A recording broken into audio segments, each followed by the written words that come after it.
once totentik, niwamogantik, kakiokitatum skatanoao. Ta pue biogi sagao. Nigan e naskama momo tayumao kasi money to anoka gisagake kwa bimatsu and kitsiwatsit. Nenaskamona kwa mina gitwam gisaga wiwa pataman. Mr. Hai maskwa ni tsiga son papa si sotsinia. Neme waita ni piwachita kota. I hope nobody minds me speaking Cree in Calgary. Good morning, everyone. I said, we don't know much about digital transformation. But we'll try our best. I was just greeting you all and just giving thanks for life, for all the gifts that we have. Annie and I, we visited Nose Hill, we visited the river yesterday when we came to give thanks. And I said it's good that we're together like this today. And I hope you find something meaningful with what we have to share. I was born and raised in Edmonton. I still live there with my family, as Christine shared. I come from the amiskwacîwiyiniwak, the Beaver Hills people, and more particularly the Papashis. Many people don't know this, so I'll just briefly share that there was a reserve in Edmonton. And when you drive from Calgary to Edmonton on Highway 2 and you enter Edmonton on the south side, you drive through the middle of what used to be the Papashis Reserve. So those are my people. I descend from those folks. And, I've been a professor in the fact of education for about 20 years now, and before that I was a high school social studies teacher at Kainai High School. And that's where I learned a little bit of Blackfoot that I still remember. So I'll step aside now. Hello everyone, thanks for having me here today. My name is Anahi Palomec McKenna, and as was said, I grew up on unceded Coast Salish territory in the Lower Mainland.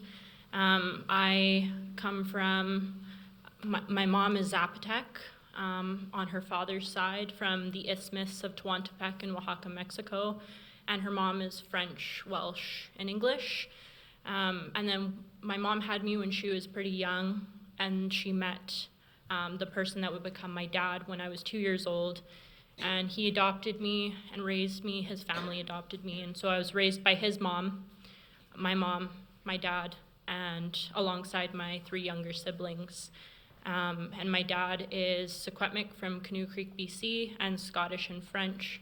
So I come from a pretty rich background of culture, and I started university in 2016 at Simon Fraser. At the time I was studying English and music, and I wasn't really sure what I wanted to do with my degree. I knew what I loved to study. And my dad had finished teacher's college a couple years before that, and he had a position in this really remote reserve in northern BC, and he'd asked me, have you ever thought about teaching? And so I said, yeah, a little bit. And he's like, well, I want you to come and work up here with me and see if it's something you'd like. So I left school, and I stayed up there for 2.5 years, and I saw how important teachers are to the community, so I ended up leaving Fort Ware after that time. I moved to Edmonton, finished my degree, my first degree at the U of A, and I started in the fall on my education after degree, which is when I met Dwayne. Yeah, so we met in September in the context of an undergraduate course in our program called Indigenous Curriculum and Pedagogy. And as you'll soon hear, I was really inspired by how Anahi responded to some of the things that I was asking the students to do. And so our presentation is really just inspired by our shared kind of interest in knowledge experiments and what can happen when we put ourselves in the flow of wisdom. And I think it's useful to know a little bit about people, because then once we start to share different details, it connects a bit better. And of course, there's a lot more we could say in that regard. But just right now, I just wanted to take a few minutes just to share, I think, the spirit and intent of what brings us here, and our commitments, our shared commitments. And I appreciate what Natasha had to say just about the uniqueness of this cultural context that we're subjected to now, and all the animosities, divisiveness, the negative energy that's circulating so much. And you can see very real impacts that it has, especially on young people who show up at universities, looking for something meaningful, something that gives them hope. And so I think we're interested in reanimating, renewing relational understandings of knowledge, of knowing, of wisdom, and what it means to live well as a human being. And of course, lots of people all around the world have important things to share about that. But our particular interest is with the wisdom in this part of the world and how it can guide us. But one of the observations I would have is that with these cultural conflicts that we're dealing with, what I've noticed is that there's a recentering of paradigms and cultural assumptions that have already created formal education as we've experienced it, as we've been talking about already. There's a reinvestment in the, somebody brought a cricket. There's a reinvestment in the production of a human being governed, I would say, first of all, by this idea of the nation and the nationality, the citizen, and also more recently, the economy. And so my view is that, as somebody who studied this stuff quite a bit, is that we're currently in a conceptual emergency. We're looking for something else, another source of inspiration about how to understand ourselves, a preferred future, about how to live together differently. And so much of this work is about, in honor of our differences, our beautiful differences, what unifies us? What actually unifies us as human beings? And here, I think on this point is when things get really interesting. And I think some of the most important questions that communities can ask are like conjured up when you ask about unity in that way. What kind of knowledge or what kind of wisdom is of most worth to us? What kind of human being do we have in mind in the work that we do? Like, who are we trying to support, encourage, guide? What kind of experiences do we want people to have? What kind of values? All these things are at play. And so this is why I'm so passionate about the work that I do. And myself, I consider it sacred. And not because I'm involved, but because it has to do with stories we want to tell about the world and our place in it, and what that has to do with everyone, not just ourselves. And so an important question that we're grappling with is what gets in the way of our ability to find unity. And to me, this is something that's often passed over in our work. And you could call that maybe truth. And it has to do with what Christopher Columbus is supposed to have done, and what was instigated with that act of arriving in this part of the world. And I would say my own kind of summarizing, centuries of what's happened is we have this imposition of a cultural specific understanding of how to live well as a human being that's very gradually, centuries long, been imposed on people all around the world as though it's universally good for everyone. And what's really difficult for me to acknowledge as an educator is that schools have been the places where this imposition has been imposed most intensely and most effectively, right? And so we have this really difficult situation of what they call coloniality of being. So colonialism is a historic era, right? Coloniality of being means that that worldview, those cultural assumptions, they live inside of us today. They carry on. My view, that a lot of people don't like to hear, is that most of us have been colonized in the sense that we've been brought into a very particular way to understand life and living ourselves as human beings again. And this has had a very real impact. So it shows up in academic practices, how we set up our classrooms, how we think about what's superior and what's inferior, and all the aspirations of the self, and all the different theories that guide, the everyday practices of education. And what we get out of this, I think, is this preoccupation with categorizing, classifying, cataloging, exhibiting information. I think this is a result of the colonial experience, and I think most of what happens in K-12 education is based on this encyclopedic approach to knowledge. That's a legacy of all of that. And most people have been educated so thoroughly in this way that they can't actually imagine that there might be a different knowledge system, that there might be a different way to understand knowledge and knowing ourselves as human beings. So that's why I say it's a conceptual emergency. It's a cultural problem. It's also a spiritual problem, and this might not be very popular in this room, but I don't think technology is going to help us with that, because it has to do with how we're going to live our lives. And I think that what I'm talking about is tied to the deepest difficulties we face in the world today, to try to live in less ecologically damaging ways. And so there's a lot to consider. But what we want to share is how we've grappled with this, and kind of the ways in which we've experimented with trying to give ourselves to something else in the work that we do. So I just wanted to start with this slide here that you've been looking at for a while now. But some of you might recognize this painting. It's fairly famous. The artist is a guy named Paul Kane, who's an Englishman who was led into our part of the world in the 1840s. And as he went, he painted. And so this painting actually depicts Fort Edmonton. And if you've been to Edmonton lately, you'll know that Fort Edmonton was located right where the provincial legislative building is. Right? So what you're seeing is a very romantic rendition of what is now downtown Edmonton. And the University of Alberta is right across the river from where the fort was located. So it's a part of the city that, I know quite well. But I wanted to start with this just to give you something to think about, and I'm guessing at least a few of you have heard of this pedagogy of the fort before.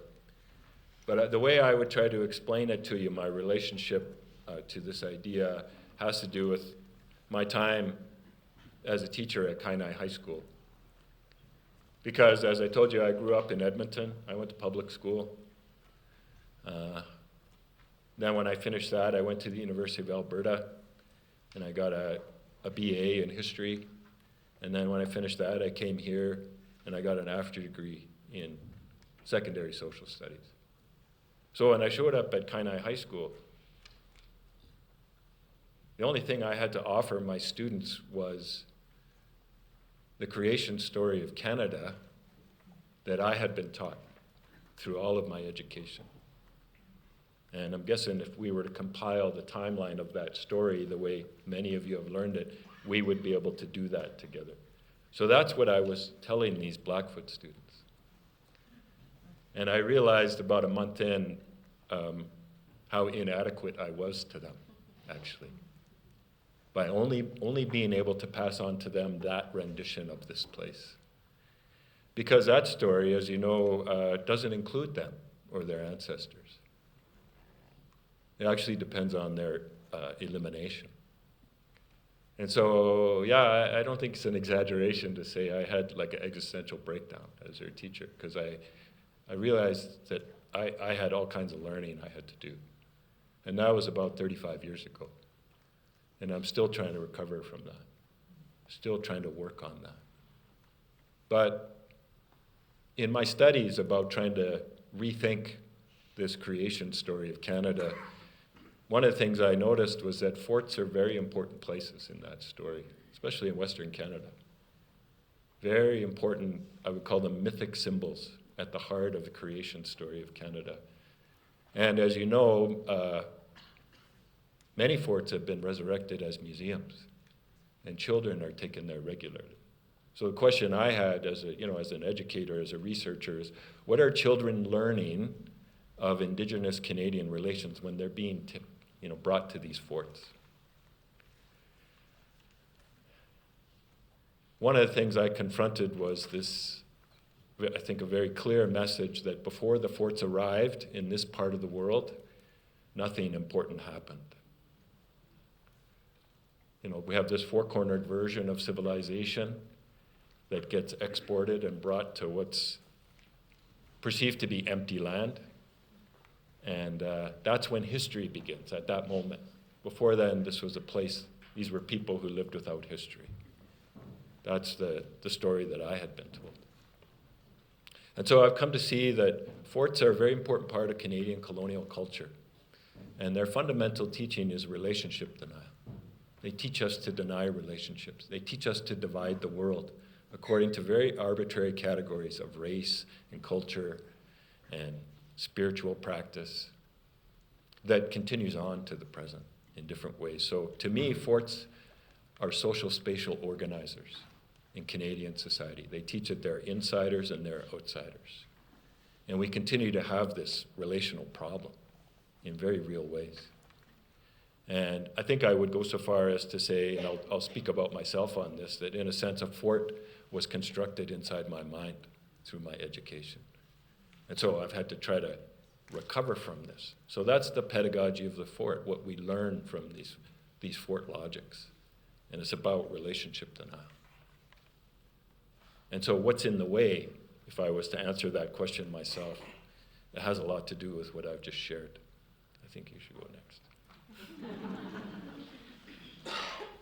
So this here, I don't know how many of you have seen this, probably many, but it's kind of typical of a medicine wheel or just talking about the four parts of your being. And one thing that I learned through Dwayne's course, because we interacted with a lot of Cree language, a lot of Nehiyaw philosophy, and so Nehiyaw has the word four in it, means people of four. And so this diagram talks about these four quadrants that are really important, not only because you have to enact each one of them, but because they need to be engaged together. And so this kind of offers something different to that fort mentality, to having to compartmentalize yourself in order to exist in an institution.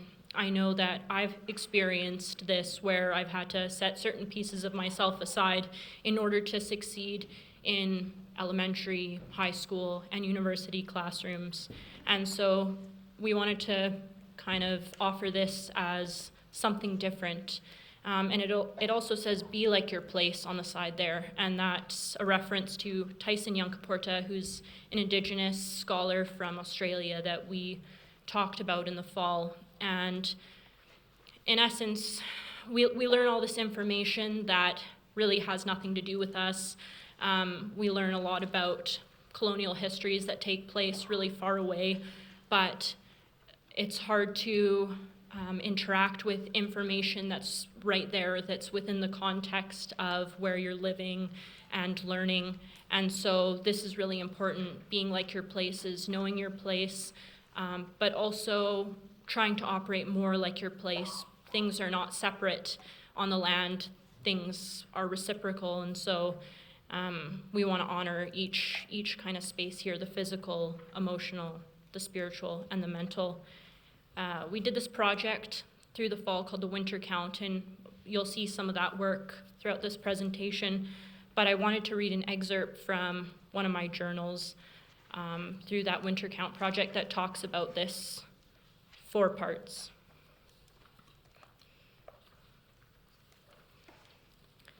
This week, I was inspired to create something based on Elder Louis Sunchild's idea of the compassionate mind and by Linda and Keith Goulet's concept of Indigenous thinking.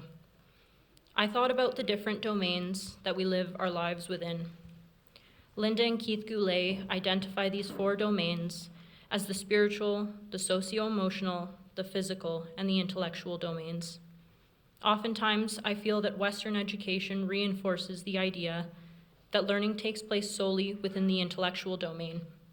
Western thought argues that if learning takes place in any domain outside the intellectual, it cannot belong to academic or formal education.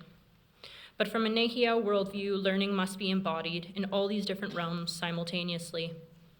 Linda and Keith Goulet argue that although the divisions into the 4 domains are useful for insight into the complexity of effective teaching, Indigenous peoples typically see the different domains holistically as interacting with one another in learning. In other words, knowledge is not separate from us, but embodied in how we move, think, feel, and pray. My second winter count symbol is an ojo de Dios, or God's eye. This symbol comes from the Huichol people, but has been somewhat universalized and is often made around the holidays. It is a symbol of faith and protection. It is something that children make. It signals the importance of the number 4, directions, domains, elements, but also shows that when we unify these seemingly separate concepts, we create a strong spiritual whole. Huichol people use lots of color in their designs, textiles, and beadwork. I chose fire colors for this symbol because they remind me of the sun and the warmth and protection it provides. For me, the God's eye invokes the relation of the eye to the brain to the spiritual self. Elder Louis Sunchild says, the mind, or the divine vehicle that processes and receives thought, is located within the brain. This tells me that Indigenous thinking means intellect and spirituality are entwined. They are woven together, and they are understood only in their mutual unfolding. The kinesthetic quality of making this symbol reminded me that sensations are felt and given expression through the act of creation. In a sense, we create our own spiritual protection when we weave the domains of ourselves together. So Anahi and I have had wide-ranging discussions on what happened in the context of the course experience we had together, but one of the things we were interested in was this idea of creating conditions. And what needs to happen in that teaching and learning context for meaning to emerge. And there's many things to say, but we've just listed a few here. But one thing I wanted to mention is that I've had a chance to study in different languages how knowledge is conceptualized, how it is thought about and considered. And I think one of the things that's important for us to understand is that, as many of you know, through the European tradition and what happened during the Enlightenment, there was a very intentional removal of wisdom practices from academic endeavors. There was a particular kind of knowledge that was preferred, knowledge that was verifiable and objective, and all those things you know and understand. And so we have the separation of knowledge and wisdom. And so most of our institutions don't really deal with wisdom. It's not in the tradition. So my view is this is part of the reason that Indigenous knowledge feels so awkward in settings like this, because wisdom isn't supposed to be part of the mix. And I think in the work that we did, we were intentionally trying to bring them back together in balance with each other. And I've just included in the Hiwiwan and the Cree language a few of those concepts. Nisawin and Giskitamoan, which in Nisawin has to do with the kind of human being you're going to be, one who understands themselves surrounded by what gives life. And Giskitamoan has to do with the mind remembering and uttering in a particular way. So that's what kind of guides the knowledge experiments that we're talking about, is bringing wisdom and knowledge together. Not to say one's better than the other, but they need each other, right? This idea of connecting people with the gifts that exist in the place where they live, work, and study is also a very important part of that. And just that phrase, wisdom sits in places, which probably many of you have heard. And that's something that was a very important part of our process as well. is how can you align yourself with the wisdom practices that have existed in that place for a really long time and connect people with them, whoever they are, wherever they come from. Repairing relationships that have been denied is also a very important part of that. As you heard me say, the Fort teaches us to deny relationships, and I would say colonial culture is based on relationship denial in many different forms. And so my view is, if we want to create conditions for meaningful learning, we have to repair those relationships that have been denied and renew them on different terms. So if the mental aspect has been denied or has been prioritized over the other aspects of a human being, then the important thing to do is to bring them back together so people can feel fully human again, right? And then this idea of transformations and how people experience knowledge and knowing, how they think of themselves as human beings, is connected to emergence, which again is another wisdom concept about making yourself more fully human through practices of self-care and healing. And so I would say in our process together, healing was an important part of the process. And you'll hear about some of that. And just to finish off, we have 3 concepts in the Hiawiwan that I also mentioned in Keith and Linda Goulet's book that some of you may have seen. And I've had a chance to learn more particular guidance on those concepts in our area. But a simple translation of Giskino would be that it's about teaching, but etymologically it refers to guiding someone, like on a path. And so Giskino Hamasawan means you're guiding yourself. In other words, you're breaking the trail, like Vera did. You're walking the trail yourself and finding your way. Giskino Hamakuwan has to do with, I'm going to show you the way. I'll lead you down this path. And then Giskino Hamatuwan has to do with, we're doing this together.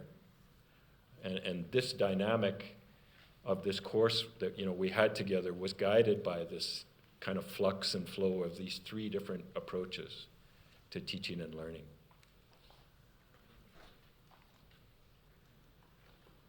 I just quickly wanted to share this model. You can see it was created by our friend Solange Lalonde, who I think probably a lot of you know here. And what it shows very graphically is that in our work, the intention is to come out of the fort, to come out of that informational mode, that kind of protection behind the walls of colonial culture, colonial logic. And in order to do that, you need what's called a paradigmatic provocation. That's what we call it. So that means that if I want you to understand differently, I have to teach you differently. If I approach trying to teach you something new in a way that you're very familiar with, like this, it's not going to matter very much. It's not going to cause a transformation. It's not going to be as meaningful as I might hope. If I want you to understand differently, I have to employ other knowledge traditions so that it will provoke you. And in a sense, you'll wake up. And so once that paradigmatic provocation happens, it has to be sustained, it has to be continuous. You can see it opens up to all kinds of other possibilities about healing, unlearning, kindness, compassion, balance, and then the 4 parts. That's basically the model that Anahi and I, were both participants in through this course in the fall. So a paradigmatic provocation for me has to do with this beautiful river we live beside. In English, it's known as the North Saskatchewan River. Its proper name that you see written in spirit markers there at the top is emergence. It's the river that flows at a swift walking pace. And my own paradigmatic provocation came from this river. When I returned back home to Edmonton from Kainai, I had a lot of questions about, the place where I'm from, where are our stories, where are our songs, because I didn't learn them when I was young. And so what I started doing in my own way was inquiring. And as I was walking, I found myself drawn to this river. And this river, has become a really important part of my life. It's my medicine. It flows right through my heart, I would say. And a big part of it has to do with what I've learned about kinship through that process. And that's what's written in spirit markers a little lower down. We say wahkotawin in the Hiawewan, which is about kinship. It's about understanding yourself as enmeshed in a whole bunch of relationships that you depend upon for your survival, human, more than human. And so it's this consciousness of understanding yourself in that way that's really important. And down below there, I've just included the etymology provided by Reuben Quinn from Saddle Lake First Nation about wahkotawin. And literally, it's a bent over, moving on the land reciprocity concept. So in other words, if you're going to learn about kinship in our area in a wisdom-informed way, you have to be outside. You have to bend your back once in a while to pay attention to all the life that's there and what it can teach you. So this was a major paradigmatic provocation for me that continues to resonate, and I think as often as I can, I share it with people in the area, including Anahi and her classmates. There. So this spot here is, I took this photograph maybe a week and a half, 2 weeks ago, so it doesn't look quite as lush as it did in the fall, but this is where we would have a lot of our classes. As many times as the weather permitted, and even sometimes when it didn't, we would come down into the river valley. And if you know the U of A, if you just walk straight down like some pretty steep stairs, you have to kind of be careful of your step, you'll make it down to the riverbank. And this is one of the spots that you can find along the trail. And so all of us would meet and gather in this spot to learn together. And so I think what was so special about this place is that it embodied and made possible a lot of those meaningful contexts for learning that we were talking about. And so that kind of looked like, centering holism in the learning space, being able to move your body, listening to stories, lighting the smudge down there, and being able to interact with the land in a way that it felt very personal. Connecting with the gifts of a place. We were able to do this on multiple walks when Dwayne took us to a spot called the Edge of the World, and we walked down there and we learned about rose hips and certain types of medicine that are all growing in the river valley. And so when you have a connection to those things and you understand the meaning that it provides to the land and to the people, it becomes much more relevant to your own life, and you see life everywhere. I think another thing that was really important here is that we were able to refuse abstraction by being in the place where a lot of this history and ongoing kind of movement is happening.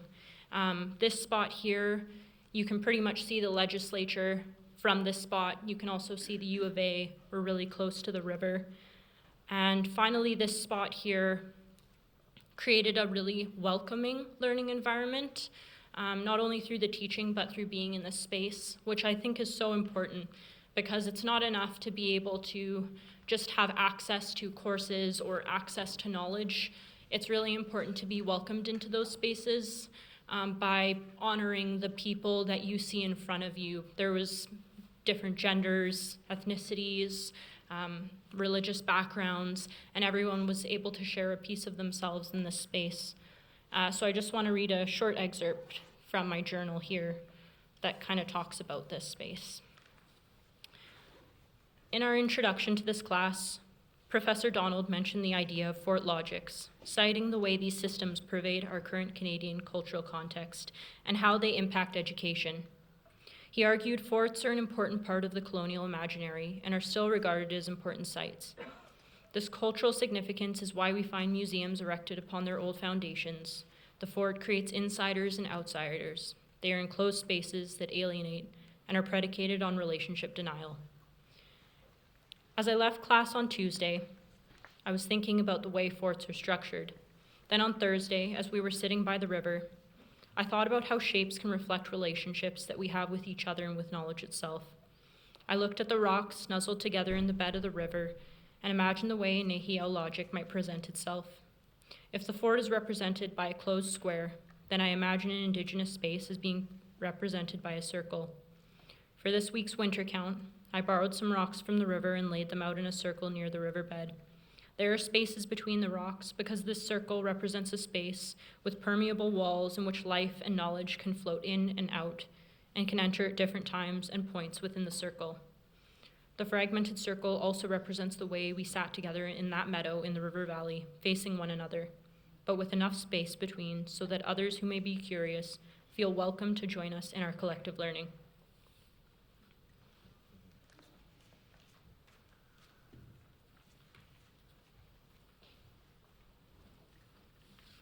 Knowledge experiments is a phrase we've been using, and it has to do with giving people a chance to express themselves in ways that are mostly unfamiliar. Like my view as a post-secondary teacher is that students who have made it as far as a senior undergraduate class, they know how to write an essay. They've done that very well. They know how to pass an exam. All of them have done that. So what I tell them is, what else can you do? I want to know what else you can do. And a big part of my commitment, too, is to provide them with opportunities to do things that they might do with their own students, so they know how it feels, right? And that's a very common teacherly practice. This is a major source of inspiration for me, this winter count idea that probably a lot of you have heard of. It's something I learned about when I was at Kainai, and just became very inspired with it and experimented with it when I was a high school social studies teacher. But when I moved to the university and started, in teacher education, I wanted to carry on with it. And one of the things I was told by some of my Kainai friends is that this practice of painting on buffalo robes, you have to be transferred the right to do that. It's not something that just anybody can do. But if you just want to use the idea, the pedagogical power of this idea, then there's a lot of creative things that can happen with it. And so that's what I've done, is I've taken it to most of the courses I teach. And so the basic instruction that Anahi and her classmates received was create a symbol for each week of the course. It was a 10-week course.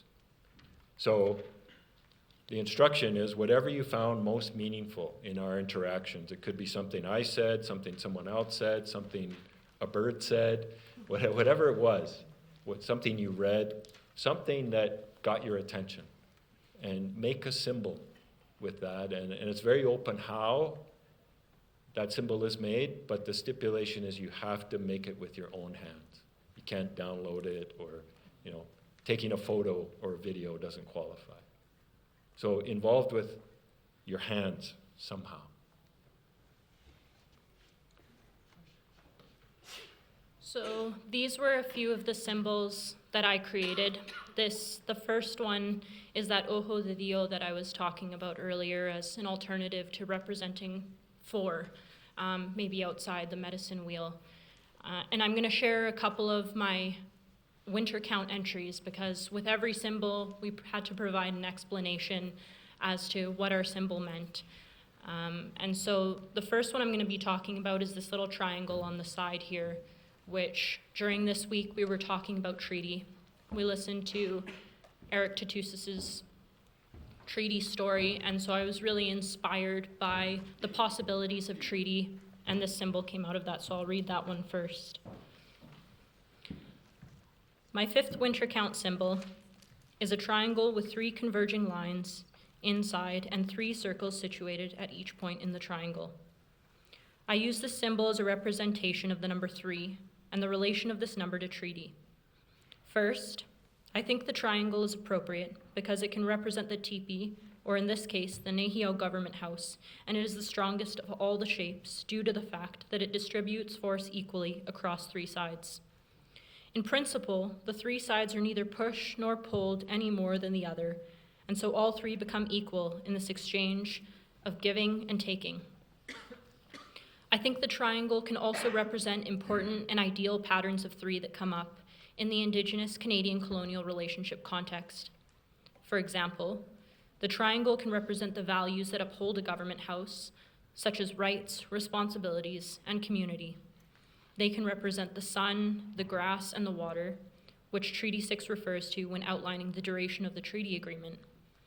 Further, the three sides can also refer to the three planes of understanding for Treaty 6 that we talked about in class. Treaty 6 as a legal text, a narrative from the colonial point of view, and on a spiritual plane informed by Indigenous medicine, story, and ceremony. The number 3 can also refer to the parties on either side of the treaty agreement and their relationship to their God or creator. The 3 little circles outside the triangle represent each party that enters into the agreement and their own beliefs, languages, desires, and values. Inside the triangle are 3 converging lines. These are intended to represent the relationships between the parties and the unification that results in a single agreement. In university, my partner studied the philosophy of Soren Kierkegaard. He shared with me a thought that emerged when he read Kierkegaard, which is that when you have 2 things, you actually have 3. Of course, you have the 2 objects in question, but then you also have the relationship between them, which becomes its own entity. I think this is a core part of this diagram for me. That is, when you enter into agreement with your creator and another group of people, you engage in an act of creation. That treaty becomes more than just a legal document or set of guidelines. It becomes a living document that requires attention and care in order to maintain its spiritual intent, its life force, and its strength for all who are guided by that treaty. I think it is valuable for me to understand the possibilities that can be achieved through treaty when we understand and care for its original spirit.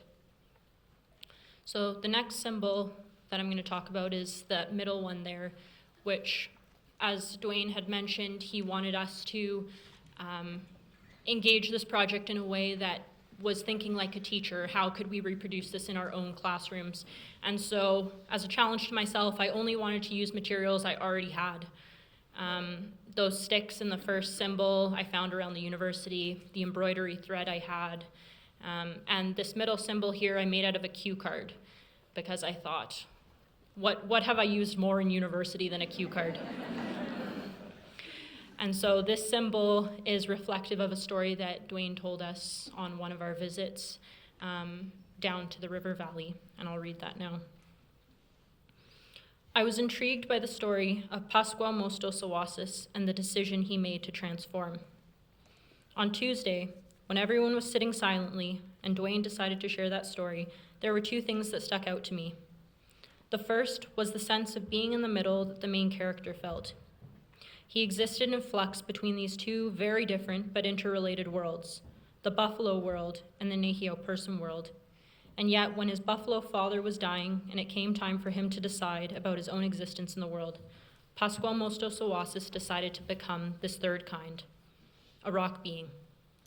The second thing that stuck out to me was that Dwayne ended the story by telling us that the boy still remains in the prairies in the form of a rock today, which is not too far from where we now live. It is now a site of pilgrimage to recognize the boy and his story. The reason I thought these things were significant was because I feel very moved by the boy's action to become a third entity. I think this is a metaphor for living in relationship more generally and expressing the power of transformation when it is required. As I understand it, when we have 2 things, a third thing emerges as the relationship between. I think about this in terms of the rock. How does the rock exist in relationship to the buffalo in the human world?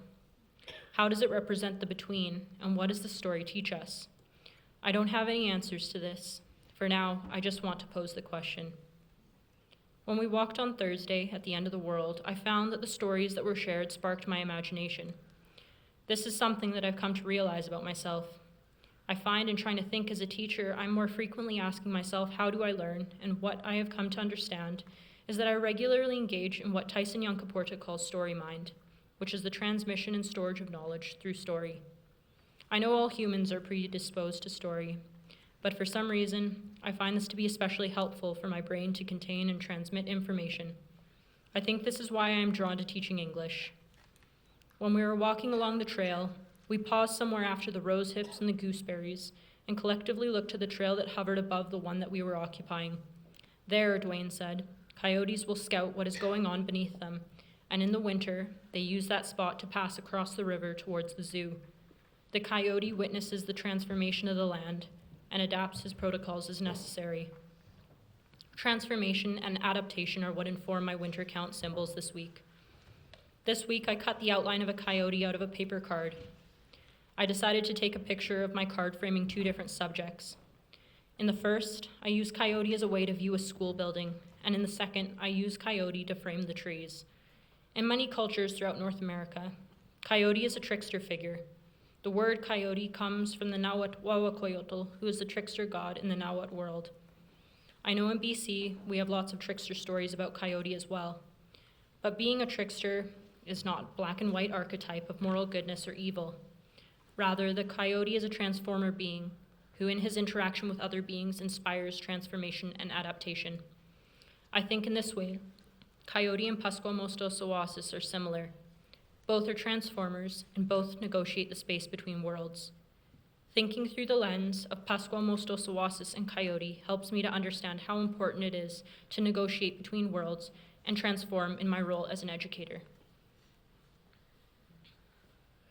Beautiful.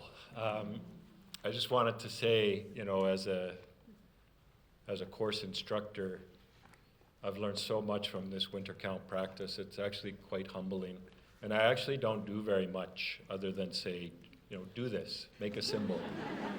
And I'm just, if you can support, of course some people will say, well, I'm not an artist, I'm not very good at this. And, I just have to get them to the point where they trust me that they're not going to be assessed according to their artistic ability.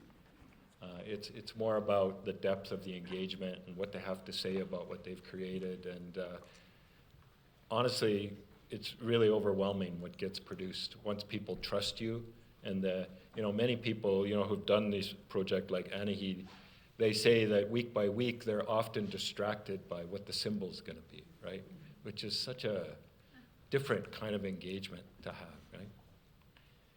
We have another knowledge experiment to share with you, and this is something that I've come across fairly recently and really been motivated to, experiment with.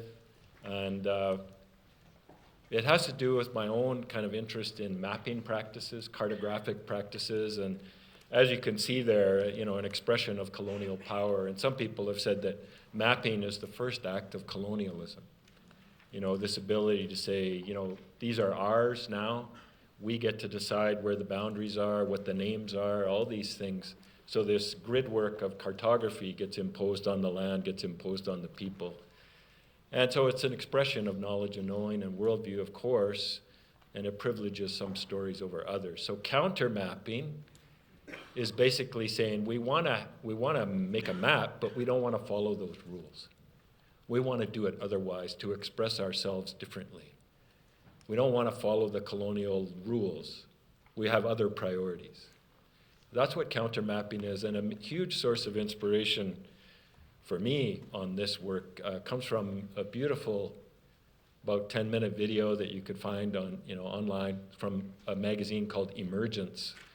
And the video is simply called Counter Mapping, but it's featured in there is a man named Jim Enote, who's Zuni, from Zuni Pueblo in New Mexico. And he speaks at length about his own community's kind of work with counter mapping. So this is something I've experimented with my students. So as Anahi shared, we spent a lot of time in the River Valley, gone on different walks with them, told them lots of stories. But the first meeting we have, what I say is, I'm going to ask you to make a map, but not the kind of map that you're used to. It's going to be a map that I hope is going to be guided by a lot of things that you're going to be exposed to and asked to think about in this class. And so what I need you to do is pay attention as carefully as you can. So I think it's week 9. I give everyone a blank canvas about this big, and we have an art studio in our building, and everyone meets there. And basically what I say is, I want you to prepare for this counter mapping experience like you would a quiz for another class. Like, I don't want you to come in and just randomly start painting things and leave it at that. I want you to be intentional about what you're trying to express and why. And again, this is something that I really feel strongly that if you can support people enough that they trust you, that it's going to be okay, that they can be vulnerable, it's remarkable what people will share. So the question is, or the inquiry is create a map, create a counter map that expresses how you understand yourself in relation to the place where you live and work and study. Here's just a few examples. I've seen many of these probably over the last 5 years, and what is remarkable to me is that people are engaged in similar practices in the River Valley, similar stories, but the maps are so different from each other. It's really something.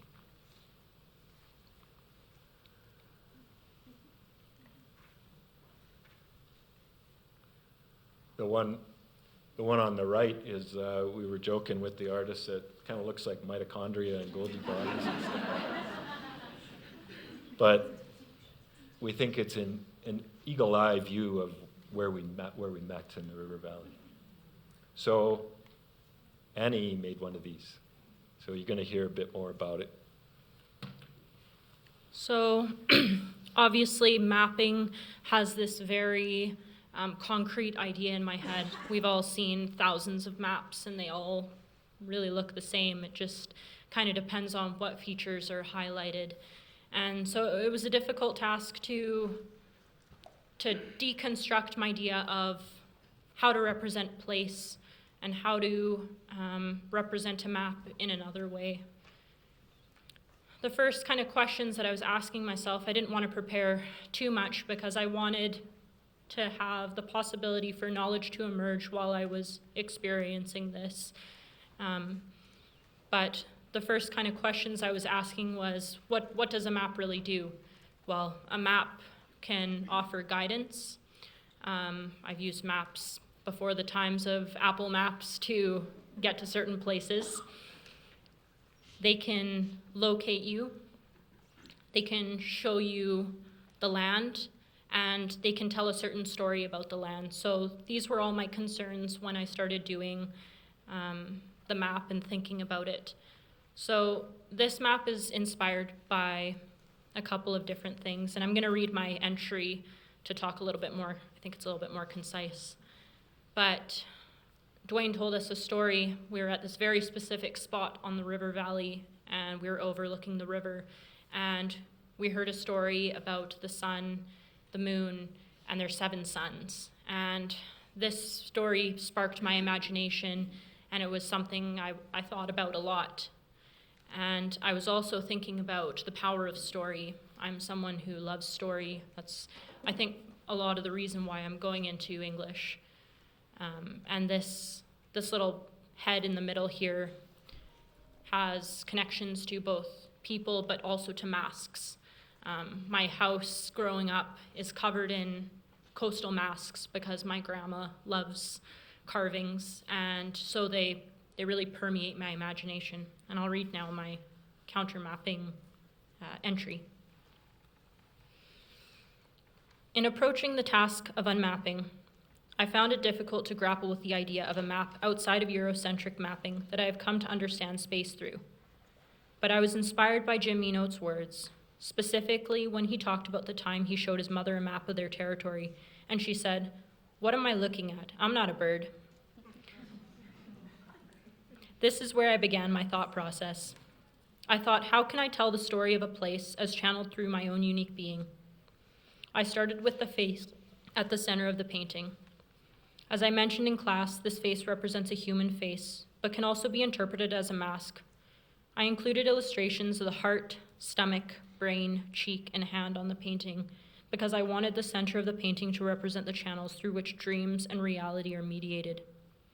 In the bottom left corner, I tried to depict that spot where we were standing when Professor Donald told us the story of the sun, his 7 sons, and the moon. As I was listening to that story, I tried to pay attention to the particular place I was in. Of course, there was the river flowing before me, the berries that guided us down to that spot, the trees and brush, the rocks and gravel, and the beaver lodge. I also noticed on the other side of the river that there was a dog running down the hill. All of these elements congregated together in this moment to form the place where that story now sits within me. The little figure near the bottom of my page encapsulates that confluence. Painted in black and yellow, colors that signify the universe and the stars, There is a little celestial me who is both present but simultaneously fluid in the listening of the story. In the top corner of the painting, I illustrated the sun-moon story. Near the ear of my face, I have the sun running away, followed by some of the elements that the suns threw down to stop the moon. I couldn't remember all the obstacles they created, but I remember them using bladder bags to make the river and the rain.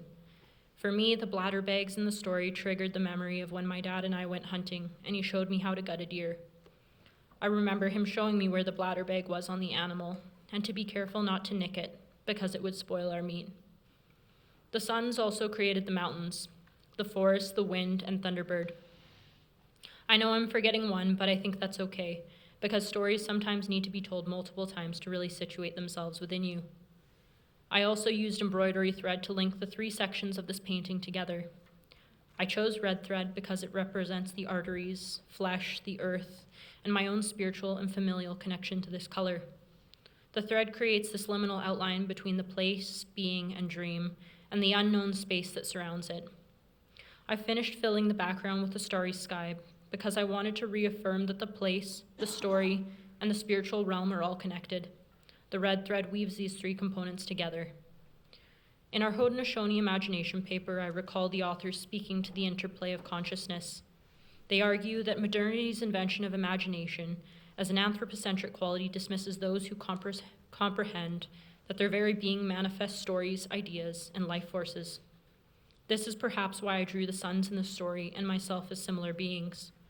There is a symmetry that unfolds in our minds and the places that extend out of these internal worlds. Here, the little head or mask at the center represents the vessel that mediates being by telling stories. The wisdom we find here reminds us to nestle ourselves back into our humanness, one story at a time. I will close out by saying that this painting emerged when I was thinking about my grandmother, Leslie. My grandmother is my favorite storyteller because she insists she's not a storyteller at all. Despite her persistence to keep me current with the happenings of her life, the lives of our family members, our neighbors' lives, and more. I also find it difficult to consider myself a storyteller, but this exercise made me realize that if I want my grandmother to see herself that way, I must be willing to do the same. I just want you all to know that what I often tell the students is, once you begin teaching and you're engaged in that difficult process, as most educators know, where you're not really sure what to do next. Your students need something from you to get their attention again, but you're not sure. What I tell them is that these counter maps can serve as like curriculum guides. They can provide you with insight on what you need to pay attention to. And so I think it's interesting to think of them that way, as sources of inspiration in that way. So we just wanted to finish up with this insight because I myself, what I'm most inspired by, along with how Anahi and other students have responded to this opportunity to connect with knowledge and wisdom together, inspired by that, but also just by the ways in which, I've learned that there's a particular way to try to align yourself with a lot of things that are going on in the place where you're living and working and studying. And that's where that idea of emergence comes from. So as an educator, I guess I've learned there's a certain amount of planning that needs to take place, of course. We have to try to be clear about what we're up to. But there's also, I've just learned a real strong faith for that concept of emergence, that sometimes you're not really sure what's going to happen. And you can pay attention to different factors, but you can't control everything. So to sort of allow that sort of active animacy of knowledge to arise, I think is a really important practice for us, especially in the absence of meaning for a lot of students. And I have a lot of concerns about the ways in which what mostly happens is passive, disembodied, and informational in our institutions. And it's hard to find meaning in that context. Now, this is a beautiful source of inspiration for us. This is a book called Sand Talk that some of you may have seen. The author is Tyson Yunkaporta, who's an Australian Aboriginal scholar. And one of the things I love about Kaporta and his work is that he'll often share wisdom from his communities, which is in northern Australia, but he'll often say, but you have, in your area, you have similar ways to express this. So we don't own this, we don't have a patent on it, so you should learn from it, but adjust it so it fits where you are. That's his guidance, right? But there's a remarkable section in his book where he refers to the hand, as you can see. And so this is a teaching from, where he's from. But the reason I wanted to share it is that I think these knowledge experiments, this relational renewal, this emergence of meaning, it has to do with activating these different minds in our own way. And so, this is a different way to understand how we might teach. So he starts with the pinky. And he says, this is the child. And the child represents the most vibrant form of kinship in a society. The child is the inheritance of all the kinships, all the relationships that the community has had. And so the child is next to the mother. And the mother is story mind. And he says that this relationship between the mother and the child is the most fundamental of any healthy human community, and the ways in which the mother stories the child into the world so that that child has a strong sense of identity and place. Next to them is the father, and the father is dreaming mind. And as you can see there, dreaming is about this idea of knowledge and metaphors that comes in different ways. But in the Australian context, dreaming, some of you might know, has to do with creation, understanding how that part of the world came to be, how all life came to be. So that husband, he's there and he contributes the dreaming mind. Next to him is his brother's child. And that child represents ancestor mind. And those connections that are often about that deep engagement. And what he says is that the practices that we have, the cultural practices like dance and song, singing, ceremony, those are all active expressions of ancestor mind. And then the thumb, he calls that pattern mind. And as you can see there, it's about seeing sort of the macro way that things interact. And he talks about, in the Australian context, that the thumb is like the serpent that created that Australian continent, all the different landforms there. So it wiggles and moves around. What's really interesting is that he says you can make different combinations. If you touch different fingers together, you can bring them all together in different ways. And then he says, make a fist. And when you make a fist, you feel it right at your belly button. And that tells you how important that is to you as a human being. And I think myself, this is where the good stuff is. And if we expect people to teach differently, they have to be taught differently. They have to be taught in a way that inspires them like this. And that's what we wanted to share today. So, hai hai, kina naskum tina wow.